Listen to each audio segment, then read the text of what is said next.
السلام علیکم ورحمۃ اللہ وبرکاتہ۔ میں ہوں آپ کا میزبان حافظ محمد دانش۔ محترم سامعین ناظرین، آپ نے جو سوالات ہم تک پہنچائے ہیں ان کے جوابات کے لیے ہمارے ساتھ موجود ہیں مفتی احمد بن محمد رشد خان صاحب۔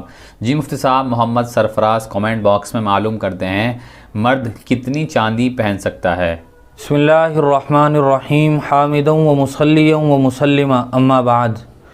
مردوں اور عورتوں کے لیے سونے اور چاندی کی انگوٹھی پہننے میں یہ تفصیل ہے کہ خواتین اور مستورات کے لیے سونے اور چاندی دونوں طرح کی انگوٹھی پہننا جائز ہے، اور ان کے لیے سونے اور چاندی کی انگوٹھی میں کوئی خاص مقدار مقرر نہیں ہے کہ اتنے ہی وزن تک وہ انگوٹھی پہن سکتی ہیں، اور مردوں کے لیے سونے کی انگوٹھی پہننا حرام ہے، البتہ چاندی کی انگوٹھی پہننا مردوں کے لیے جائز ہے۔ اور تفصیل یہ ہے کہ چاندی کی انگوٹھی اتنے وزن کی ہو جو 1 مثقال سے کم ہو۔